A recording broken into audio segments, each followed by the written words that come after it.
After World War II, as the American home and the suburb became symbols of success and status, white Americans used discriminatory housing practices to keep minorities out. In one practice, now known as racial steering, realtors would show minority home buyers different neighborhoods than those shown to whites, or simply refuse non-white buyers altogether, preventing integration and equal opportunity. Racial steering was explicitly outlined by the National Association of Real Estate Boards, which declared that a realtor should never introduce members of any race or nationality to any area where their presence will negatively affect the neighborhood. During the 1960s, activists fought for equal rights for all Americans and called for the end of legalized racism. The Fair Housing Act, passed in 1968, prohibited discriminatory practices in the real estate market. It seemed that after this law, people of different races would begin to live in the same neighborhoods. Although there were small victories against unfair housing practices, neighborhoods continued to be segregated by race well into the 1980s, 90s, and present.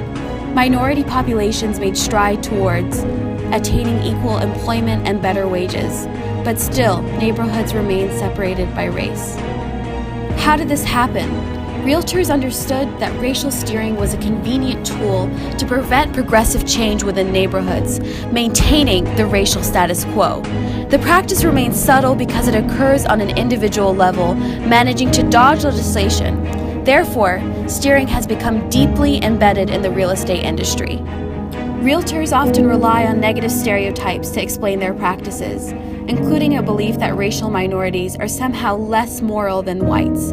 For example, they'll argue that they are often drug addicts or that they participate in marital infidelity.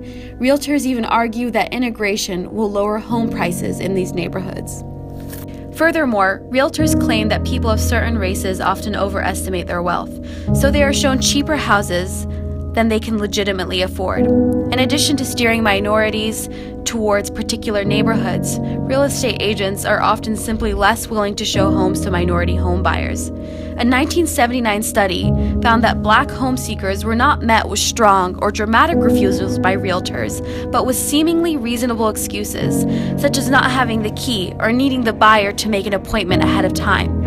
These excuses are perfect examples of the deceptive and subtle nature of racial steering. In contrast, white home seekers were more often helped. As recently as 2000, Wells Fargo was sued over discriminatory lending practices.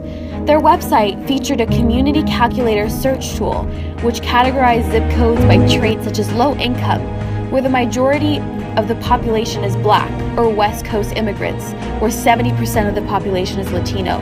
Their descriptions were controversial and described as online steering, which motivated whites and minorities to stay within neighborhoods that reflected their race. Even in 2006, a study showed that realtors are still racially steering because the chance of being caught is so low. The study was performed because earlier findings noticed that racial steering had actually gotten worse in the 2000s, not better. Unfair housing practices matter because racial steering lowers the demand for housing in minority areas. This makes those houses less desirable and inadequately priced. Real estate is one of the largest sources of wealth, so keeping minority housing prices low is a way to create and ensure economic inequality. Better jobs, resources, stores, and schools are located in white areas. It is no coincidence that white neighborhoods are, on average, less impoverished than Black and Latino neighborhoods. Racial steering is an underhanded way to keep minority populations from gaining equal footing in the United States, and still happens to this day.